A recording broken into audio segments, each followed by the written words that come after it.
बच्चे अगर काबिल हों तो अपनी रियासत खुद बना लेते हैं, और अगर नालायक हों तो बड़ी से बड़ी सल्तनत खराब कर देते हैं। I don't ever slow up, no I don't take shit. I got no love for the fakeness. If you wanna play tough and wanna hate this, I'll always show up. I don't ever slow up, no I don't take shit. I got no love for the fakeness. If you wanna play tough and wanna hate this, I'll always show up and make a statement. I don't ever slow up, no I don't take shit. I got no love for the fakeness. If you wanna play tough and wanna hate this, I'll always show up and make a statement. Everything I do so instinctive and so passionate. Every word I move so descriptive like an adjective. I got a vendetta against people who patented being negative when you should be getting after. नमस्कार दोस्तों, आज हम एक ऐसे दौर की बात करने वाले हैं जो भारत के इतिहास का एक अनमोल हिस्सा है। आज हम बात करने वाले हैं मुगलिया सल्तनत के वो शख्स की जिन्होंने भारत की धरती को बदल कर रख दिया। उनका इतिहास, उनके रिश्ते, उनके राज, सब कुछ इस डॉक्यूमेंट्री में मैं बताने वाला हूँ। तो चलिए शुरू करते हैं आज की इस इंटरेस्टिंग वीडियो को बिना किसी देरी के। ज़हीर उद्दीन मोहम्मद बाबर। शुरुआत होती है 1526 में, जब एक सेंट्रल एशिया से आया राजकुमार ज़हीर उद्दीन मोहम्मद बाबर ने अपने हाथों से हिंदुस्तान की किस्मत लिखनी शुरू की। ज़हीर उद्दीन मोहम्मद बाबर का जन्म 14 फरवरी 1483 को फरगना में हुआ था, जो आज की उज्बेकिस्तान है। बाबर तैमूर के वंशज थे, जो सेंट्रल एशिया में एक मशहूर कॉन्करर था, और उनके माता के साइड से बाबर का रिश्ता चंगेज खान के साथ भी था, इसलिए उनका परिवार एक शक्तिशाली और राजवंशी बैकग्राउंड से था। बाबर का बचपन फरगना में गुजरा, लेकिन उनका रियासत काफी छोटा था। अपनी रियासत को बढ़ाने की कोशिश में बाबर ने काफी लड़ाइयाँ लड़ी, लेकिन उन्हें सेंट्रल एशिया में ज्यादा सफलता नहीं मिली। उन्होंने काबुल पर कब्जा किया और अफगानिस्तान को अपना बेस बनाया। 1519 से उन्होंने इंडिया पर ध्यान देना शुरू किया, क्योंकि वहाँ दिल्ली सल्तनतें कमजोर हो चुकी थी। बाबर की सबसे बड़ी जीत 1526 में हुई, जब उन्होंने पानीपत की पहली लड़ाई में इब्राहिम लोदी को हराकर दिल्ली के सिंहासन जीता। बाबर ने अपनी छोटे फौज के साथ एक नई युद्ध नीति का इस्तेमाल किया, जो इब्राहिम लोदी की बहुत बड़ी फौज के सामने भी काम आई। बाबर ने इस जीत के बाद हिंदुस्तान में मुगल एम्पायर की नींव रखी। उन्होंने कुछ और लड़ाइयाँ भी जीती, जैसे 1527 में राणा सांगा के खिलाफ खानवा की लड़ाई और 1529 में घाघरा की लड़ाई। ये जीते मुगल एम्पायर को मजबूत बनाने में मददगार रही। बाबर एक सुजस्वी शासक होने के साथ साथ एक श्रेष्ठ लेखक और शायर भी थे। उनकी autobiography Baburnama Persian and Turkish में लिखी गई है, जो उनके जीवन, युद्ध और सांस्कृतिक अनुभवों का एक अनोखा दस्तावेज है। 1530 में बाबर का देहांत हो गया और उनके बाद उनके बेटे हुमायूं ने मुगल एम्पायर की गद्दी संभाली। बाबर की विरासत न सिर्फ मुगल एम्पायर की स्थापना में है, बल्कि उन्होंने हिंदुस्तान के राजनीतिक और सांस्कृतिक इतिहास को भी एक नई दिशा में मोड़ दिया। हुमायूं। लेकिन बाबर के बाद का सफर इतना आसान नहीं था। उनका सबसे बड़ा बेटा हुमायूं एक कठिन यात्रा से गुजरा। हुमायूं का पूरा नाम नसीर उद्दीन मोहम्मद हुमायूं था। इनका जन्म 6 मार्च 1508 को काबुल में हुआ था। हुमायूं ने मुगल एम्पायर की गद्दी संभाली, लेकिन उनका शासन काफी चैलेंजेस से भरा हुआ था, क्योंकि एम्पायर अभी नया नया था और दुश्मन हर तरफ से घेर रहे थे। हुमायूं के समय में शेरशाह सूरी सबसे बड़ा दुश्मन बना। शेरशाह ने हुमायूं को 1540 में बिलग्राम की लड़ाई में हरा दिया, जो कानूज के नाम से भी जाना जाता है, जिसके बाद हुमायूं को हिंदुस्तान छोड़ना पड़ा। उन्होंने लगभग 15 साल तक देश से बाहर रहकर विशेषकर पर्शिया में शरण ली। पर्शिया के शाह तामसप की मदद से हुमायूं ने अपना रियासत दोबारा जीतने की कोशिश शुरू की। पर्शिया के सहारे हुमायूं ने काबुल और कांधार वापस अपने कब्जे में लिया और धीरे धीरे हिंदुस्तान वापस आए। सन 1555 में हुमायूं ने शेरशाह के वंशजों को हराकर दिल्ली वापस जीती और मुगल एम्पायर को फिर से खड़ा किया। लेकिन हुमायूं का शासन वापस जीतने के एक साल बाद ही 1556 में एक दुर्घटना हुई। वो अपने लाइब्रेरी शेर मंडल की सीढ़ी से गिर गए, जिससे उनका देहांत हो गया। Akbar the great. फिर आया वो मुगल सम्राट जिसे अकबर द ग्रेट कहा गया। अकबर सिर्फ एक योद्धा नहीं, एक महानता का प्रतीक था। अकबर ने अपना राज्य सिर्फ तलवार के बल पर ही नहीं बनाया, बल्कि दिलों को जीत कर अपना बनाया। अकबर का पूरा नाम जलाल उद्दीन मोहम्मद अकबर था, मुगलिया सल्तनत का सबसे प्रसिद्ध और महान शासक। अकबर का जन्म 15 अक्टूबर 1542 को उमरकोट सिंध में हुआ था। जब उनके पिता हुमायूं का 1556 में देहांत हुआ, तब अकबर सिर्फ 13 साल के थे। उन्होंने बेहरम खान की सुरक्षा और निर्देशन शासन में अपने शासन की शुरुआत की। अकबर को 1556 में पानीपत की दूसरी लड़ाई में हेमू को हराने के बाद मुगल एम्पायर पर अपनी पकड़ मजबूत करने का मौका मिला। उन्होंने अपने शासन का काफी विस्तार किया और गुजरात, बंगाल, राजस्थान और डेक्कन तक अपने रियासत को फैलाया। अकबर ने सिर्फ अपने युद्ध कौशल के लिए ही नहीं बल्कि अपने धार्मिक सहिष्णुता और सामाजिक सुधारों के लिए भी प्रसिद्धि पाई। उन्होंने सुलह-ए-कुल का सिद्धांत अपनाया जो सभी धर्मों के प्रति सहिष्णुता को प्रदर्शित करता था। उन्होंने राजपूतों के साथ मित्रता की नीति अपनाई और उनसे विवाह संबंध भी बनाए। अकबर का धार्मिक दृष्टिकोण के नया धर्म दीन इलाही में भी देखने को मिलता है। उन्होंने सभी धर्मों के अच्छे सिद्धांतों को मिलाया, इसलिए अकबर को दीन इलाही भी कहा जाता था। अकबर ने अपने शासन में प्रशासनिक सुधार भी किए। उन्होंने मनसबदारी प्रथा की शुरुआत की जिसमें फौज और शासन के अधिकारों को मनसब दिया जाता था। यह प्रथा मुगल एम्पायर की फौज को मजबूत बनाने में मददगार रही।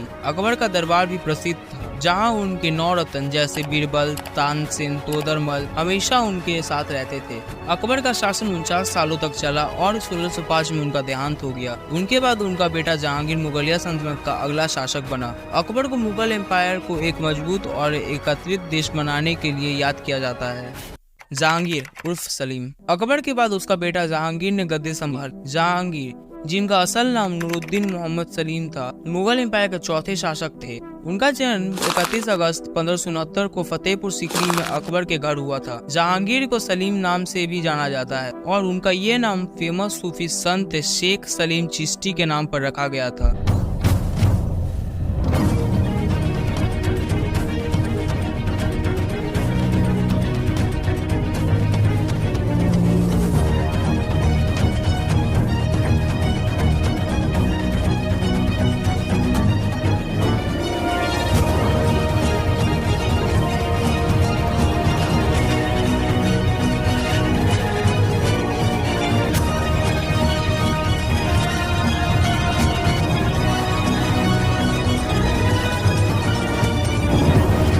जहांगीर ने 1605 में अपने पिता अकबर के देहांत के बाद मुगल एम्पायर की गद्दी संभाली। उन्होंने अपना शासन नाम जहांगीर दिया, जिसका मतलब होता है दुनिया को जीतने वाला। जहांगीर का शासन शुरुआत में काफी शांति और सुधारों से भरा था। उन्होंने कानून व्यवस्था को मजबूत करने के लिए जंजीर-ए-अदल का प्रबंध किया, जिसमें किसी भी प्रजा को न्याय की मांग करने का हक था। सलीम की रुचि कला और संस्कृति में थी। का दरबार मुगल आर्ट और पेंटिंग के लिए प्रसिद्ध था। उन्होंने मुगल मिनिएचर पेंटिंग को एक नए मुकाम पर ले गए। उनकी पत्नी नूरजहां, जिन्हें दुनिया अनारकली के नाम से भी जानती है, उनके शासन में एक बहुत ही प्रभावित व्यक्ति थी। नूरजहां ने राजनीतिक फैसलों में काफी हिस्सा लिया और मुगल एम्पायर के कई महत्वपूर्ण कदम उनकी सलाह में लिए गए। जहांगीर का शासन उतना एक्सपेंसिव नहीं था जितना अकबर का था, लेकिन उन्होंने अपने एम्पायर को शांति और व्यवस्थित ढंग से संभाला। उन्होंने अपने बाप अकबर के धार्मिक सहिष्णुता के सिद्धांतों को आगे बढ़ाया, लेकिन उनके शासन में कुछ विरोध भी देखने को मिले, जैसे राजपूत महाराणा अमर सिंह के खिलाफ लड़ाई। सलीम का व्यक्तित्व थोड़ा कॉम्प्लेक्स था। वो एक कला प्रेमी और न्याय प्रेमी शासक थे, लेकिन उनकी व्यक्तिगत कमजोरियां जैसे शराब और अफीम का व्यसन था। ये चीजें उनके शासन पर असर डालने लगी और उनका देहांत 28 अक्टूबर 1627 को कश्मीर में हुआ और उनके बाद उनके बेटे शाहजहां ने गद्दी संभाली। सलीम को दुनिया मोहब्बत के लिए जानती है क्योंकि उन्होंने एक कनीज लड़की नूरजहां से प्रेम किया था, जिसे दुनिया अनारकली भी कहती है। ये दोनों की प्रेम कथा जब अकबर को पता चली तो उन्होंने अनारकली को दीवार में चुनने का आदेश दिया। जब ये बात सलीम को पता चली तो उन्होंने अपने अब्बा हुजूर अकबर के साथ बगावत भी की। अगर आपको इनके सेपरेट वीडियो चाहिए तो कमेंट में जरूर बताना, मैं जरूर बनाऊंगा। शाहजहां, जिनका असली नाम शहाब-उद-दीन मोहम्मद खुर्रम था, जो मुगल एम्पायर के 5वें शासक थे। उनका जन्म 5 जनवरी 1592 को लाहौर में सलीम के घर हुआ था। शाहजहां का शासन मुगल एम्पायर का एक गोल्डन पीरियड माना जाता है, खासकर उनके शानदार आर्किटेक्चरल कंट्रीब्यूशन के लिए।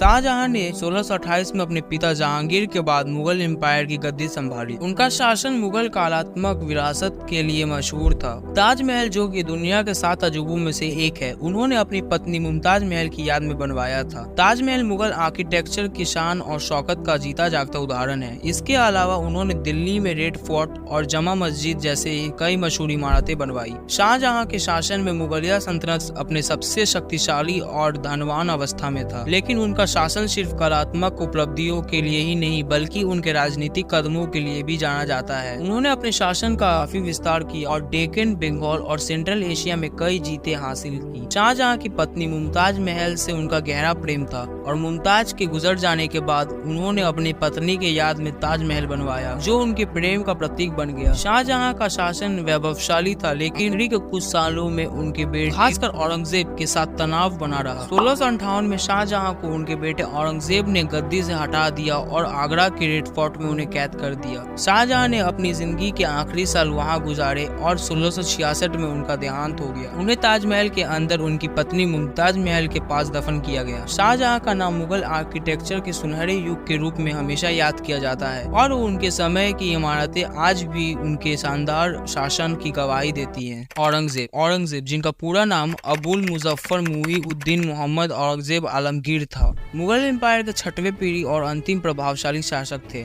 उनका जन्म 3 नवंबर 1618 को दाऊद, गुजरात में हुआ था। मुगल एम्पायर का सबसे कठोर और ऑर्थोडॉक्स शासक माना जाता है, क्योंकि उन्होंने इस्लामिक शरीयत को अपने शासन का आधार बनाया और धार्मिक सहिष्णुता की जगह धार्मिक कड़ियाँ अपनाई। You are the most dangerous man on this earth.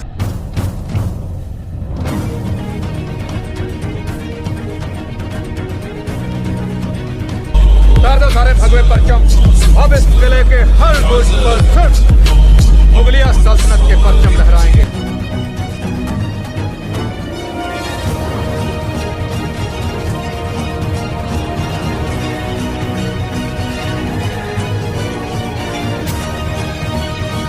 हम मुकम्मल हिंदुस्तान फतेह करने का इरादा रखते हैं।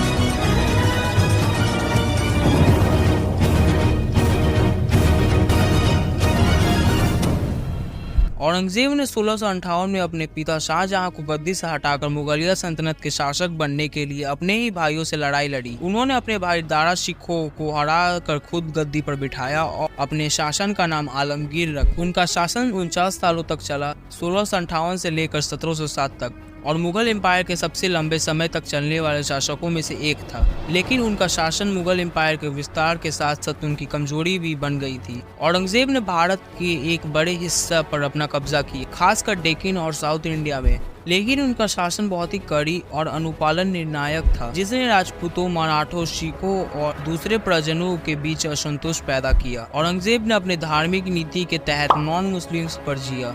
नॉन मुस्लिम्स एक तरह का टैक्स था जो अकबर ने खत्म कर दिया था, लेकिन औरंगजेब ने फिर से लागू कर दिया। इस वजह से उनका राजनीतिक प्रतिरक्षण कमजोर होने लगा और कई राज्यों ने विरोध शुरू कर दिया। मराठा सम्राट शिवाजी ने औरंगजेब के खिलाफ एक मजबूत विरोध खड़ा किया और उनके खिलाफ लड़ाई लड़ी, और इस लड़ाई में शिवाजी की जीत हुई। औरंगजेब ने अपना जीवन काफी सादगी और इस्लामी तरीकों के अनुसार जिया।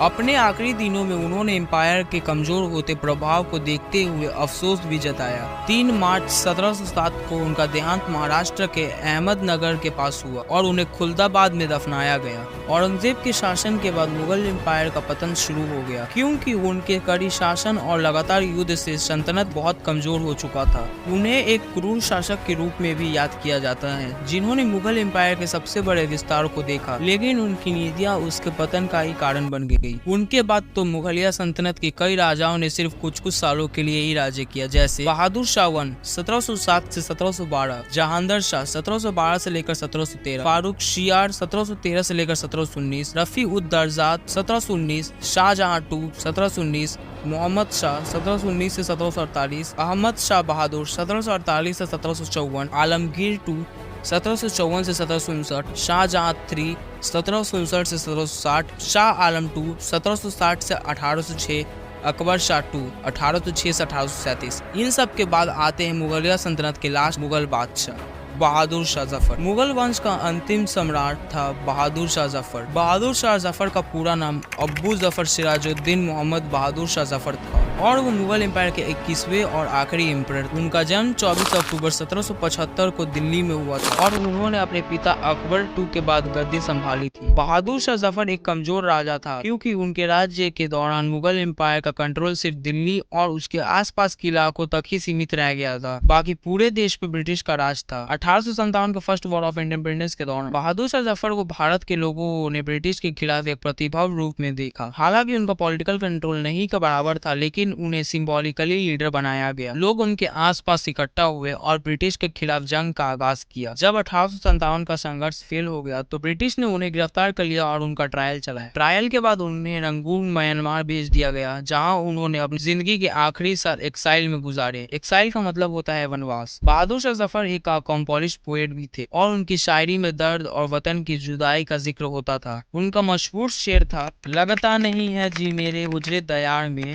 किसी की बानी है आलम ए ना पायदार में, बुलाते हैं मुझे कश मारने के लिए, क्या जुल्म है कि जिंदगी दी इंतजार में। ये शायरियाँ वाकई बहुत मजेदार थी और अच्छी भी थी। पर 7 नवंबर 1862 को रंगून में उनका इंतकाल हो गया। आज भी बहादुर शाह जफर को मुगल साम्राज्य के आखिरी सिंबल और एक शायर के तौर पर याद किया जाता है। बहादुर शाह जफर के देहांत के बाद उनके जितने भी बच्चे थे उन सबको ब्रिटिशर्स ने बेरहमी से मार दिया। मुगल एम्पायर का इतिहास सिर्फ एक साम्राज्य का नहीं बल्कि भारत के विकास और बदलाव की कहानी है। उन्होंने इस धरती को अपने रूप से बदला है, एक सांस्कृतिक विरासत छोड़ दी जो आज भी हमारे आसपास है। लेकिन हर साम्राज्य का एक अंत होता है और मुगलिया सल्तनत भी इस नियम से अलग नहीं था। इसलिए इसका इतिहास हमें याद दिलाता है कि सत्ता कभी स्थिर नहीं होती। तो गाइज, अगर आपको इस वीडियो में कुछ भी नॉलेज मिला हो तो प्लीज एक लाइक एंड सब्सक्राइब कर देना और कमेंट में जरूर बताना कि आपको मुगलिया सल्तनत के कौन से बादशाह अच्छा लगते हैं और मुझे किस बादशाह के ऊपर सेपरेटेड वीडियो बनाना चाहिए। तो मिलते हैं नेक्स्ट वीडियो में, तब तक के लिए बाय बाय।